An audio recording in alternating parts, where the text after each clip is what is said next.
اس امت کے پہلے مفسر ہیں قرآن پاک، یہ لوگ بیٹھے تھے تو ولید نے ایک بندہ بھیجا، اس نے آ کے کہا جناب آپ کو گورنر صاحب نے بلایا ہے۔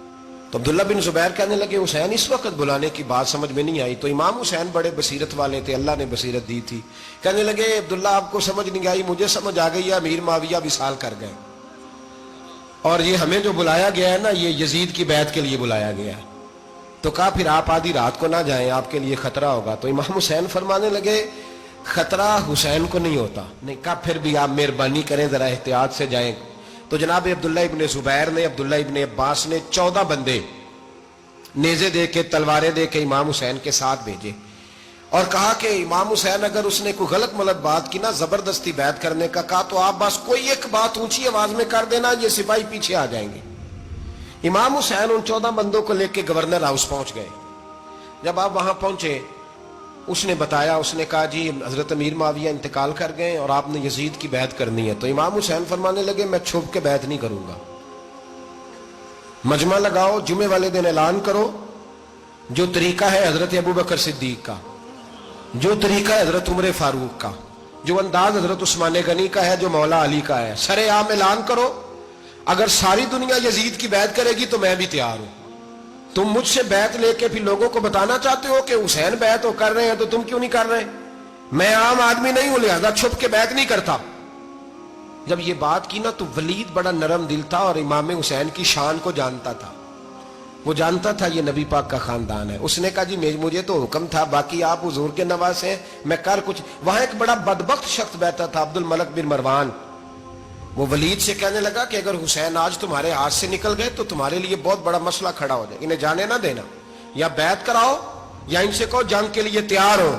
تو امام حسین رضی اللہ تعالیٰ عنہ کے کانوں میں آواز گئی تو فرمانے لگے ابن مرجانہ اگر تیرے اندر جرت ہے تو آ سامنے حسین کے، اس کے کانوں میں باتیں نہ کر، کانا پھوسی نہ کر، باہر آ میدان میں، شرارت نہ کر، باہر آ، میں تمہیں ابھی بتاتا ہوں کہ حسین سے مقابلہ کرنے کا انجام کیا ہے۔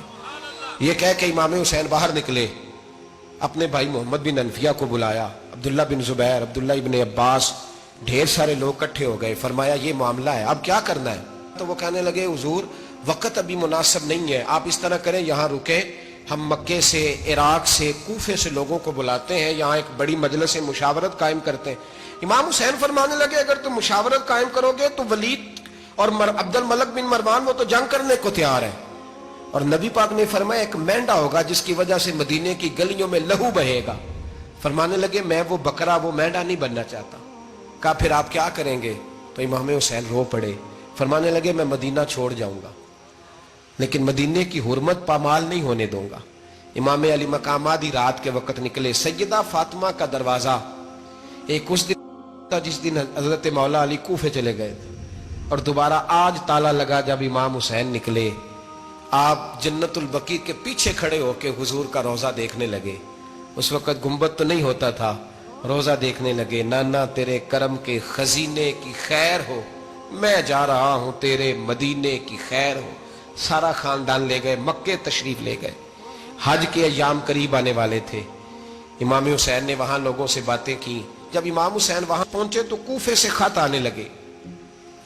کوفہ حضرت علی کا دار الخلافہ تھا، وہاں آپ کے محبین، پیار کرنے والے ڈھیروں تھے، انہیں خط لکھے کہ حضور آپ چپ کر کے بیٹھے ہوئے ہیں اور ہمارے اوپر یزید مسلط ہو گیا ہے، آپ اگر میدان میں نہیں نکلیں گے، آپ نہیں آئیں گے تو ہم اللہ کی بارگاہ میں شکوہ کریں گے کہ کوئی ہماری کمان کرنے کو تیار ہی نہیں ہوا۔ اور وہ خط 1 2 3 نہیں آئے، وہ خط اتنے تھے کہ 3 بوریوں میں بھرے تھے امام حسین، 3 بوریوں میں۔ اب مجبوری ہو جاتی ہے، حق کے لیے کئی دفعہ بات کرنا مجبوری ہوتی ہے، اگر نہیں کرے گا تو پھر اس کو بھی قبر میں جواب دینا پڑے گا۔ امام علی مقام رضی اللہ تعالی عنہ نے مکے میں اب لوگوں کو جمع کیا مشورے کے لیے۔ ہر بندے نے کہا حضور وہ بلا تو رہے ہیں پر اپنے وعدوں کے پکے۔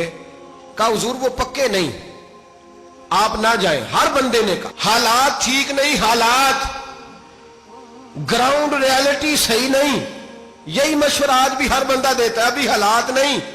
اتنے خراب حالات کبھی نہیں ہوئے تھے جتنے امام حسین کے دور میں تھے، لیکن فرمایا میں دین کے خلاف غلط حکمران کو مسلط ہونے کی اجازت، بول کے بتائیے، بول کے، غلط حکمران کو مسلط ہونے کی اجازت مزاحمت کروں گا، مخالفت کروں گا۔ امام کہنے لگے کوئی بات نہیں، وہ میرے ساتھ چلے نہ چلے لیکن میں کوفے جاؤں گا، وہ لوگ میرے ساتھ کھڑا ہونے کو تیار ہے تو وہ جھوٹ ہے یا سچ ہے پر میں چلوں گا۔ جب امام علی مقام نے اصرار فرمایا تو جو آپ کے قریبی صحابہ کرام کی اولادیں تھی ساری، یہ بھی اب بیماری ہے، کچھ لوگ کہتے ہیں جی صحابہ نہیں ساتھ چلے، تو میں کہتا ہوں اہل بیت نبوت کے تو کل افراد 21 تھے، تو 72 میں باقی اولادیں کس کی تھی؟ وہ ساری صحابہ کی اولادیں تھیں، وہ سارے۔ پتہ نہیں کیوں اس طرح کا فلسفہ بیان کیا جاتا ہے جس میں حالات خراب ہو۔ حضرت سیدنا امام علی مقام کو جب بہت زیادہ کہا گیا نا تو امام حسین رضی اللہ تعالیٰ انہوں نے فرمایا چلو میں ایک کام کرتا ہوں، مسلم بن عقیل کو بھیجتا ہوں، حضرت علی کے بھتیجے ہیں، امام حسین رضی اللہ تعالیٰ عنہ کے چچا کے بیٹے ہیں، حضرت عقیل کے صاحبزادے مسلم بن عقیل بڑے سمجھدار آدمی تھے، معاملہ فہم تھے، بڑے جری تھے، اتنا زبردست مشورہ کم لوگ دیتے ہیں جتنا حضرت مسلم بن عقیل دیتے تھے۔ ان کو بھیجا گیا کوفے۔ اب اس میں بڑی تفصیل ہے، وہ اپنے 2 بچے بھی لے گئے۔ جب وہ کوفے پہنچے نا تو کوفے پر جناب نعمان بن بشیر کی حکومت تھی، آپ گورنر تھے اور اہل بیت سے بڑی عقیدت رکھنے والے، نرم رویہ۔ عبید اللہ ابن زیاد کوفے کا گورنر نہیں تھا، یہ کسی اور علاقے کا تھا۔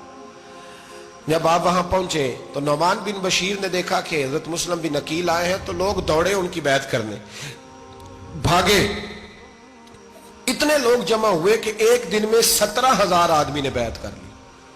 کتنے بندے جی؟ 17,000 آدمی ایک دن آیا۔ اب وہ جو امام مسلم بن عقیل کے وہاں نعرے لگانے والے تھے کہنے لگے حضور یہ پہلے دن کی کارکردگی ہے، 2-4 دن میں دیکھیے کیا ہوتا ہے۔ 2-4 دن میں کیا ہوا؟ 40,000 آدمی نے بیعت کر لی۔ اب وہ 40,000 بندہ تیار ہو گیا۔ ادھر سے جو یزید کے وفادار تھے انہوں نے خط لکھا یزید کو کہ تو نے بڑا نرم آدمی گورنر بنایا ہے اور 40,000 بندہ چلا گیا حسین کی طرف، اگر ایک دن مسلم بن عقیل اور رہے تو جو تمہارا گورنر بیٹھے ہیں نا جناب نعمان بن بشیر، ان کو گورنر ہاؤس سے نکال کے مسلم بن عقیل قبضہ کر لیں گے، تو چپ کر کے بیٹھا ہے۔ یزید بڑا تیز تھا، اس نے ایک آدمی گھوڑے پہ دوڑایا۔ عبید اللہ ابن زیاد ایک اور علاقے کا گورنر تھا پر بڑا ظالم سا بدماش تھا، بڑا سخت گیر آدمی تھا۔ اس کو کہا کہ تو پہلے ایک صوبے کا گورنر ہے، جا تجھے دوسرا صوبہ بھی دیا۔ اس طرح کار فوری طور پہ کوفے پہنچ اور جا کے مسلم بن عقیل کو گرفتار کر، جو آدمی ان کا ساتھ پھر بھی دے اسے قتل کر دے۔ اس نے کیا کیا؟ وہ آدھی رات کو آیا، منہ چھپایا، جبہ پہنا، لوگ سمجھے امام حسین آ گئے۔ بہت سارے لوگوں نے اس کے نعرے بھی لگائے۔ وہ چپکے سے داخل ہوا اندر، اور چپکے سے داخل ہو کے اس نے سب سے پہلا کام یہ کیا کہ نعمان بن بشیر رضی اللہ عنہ کو معزول کیا، کوفے کے گورنر ہاؤس پہ قبضہ کیا۔ پھر اس نے اسی وقت سوئے ہوئے سرکردہ لوگ، جس طرح ایک گاؤں کا چودھری دوسرے کا محلے میں قبیلوں کے جو لوگ تھے چودھریوں کو بلایا، کچھ کو سزائیں دیں، کچھ کو سخت کہا، کچھ کو ان کے عیب گنوائے کہ وہ تمہارا فلانا مسئلہ پھر خراب کر دوں گا، بلیک میل کیا۔ صبح ہونے تک حالات اگر تم نے میرے قابو میں نہ کیے تو یاد رکھنا بڑا مشکل ہوتا ہے حق پہ کھڑا ہونا، بڑی چیزیں لوگوں کو یاد آتی ہیں، اللہ جانتا ہے۔ پہلے کچھ ہوتا ہے، بعد میں معاملہ کچھ ہوتا ہے۔ حضرت مسلم بن عقیل کے ساتھ جس دن عبید اللہ ابن زیاد آیا 40,000 کا لشکر تھا۔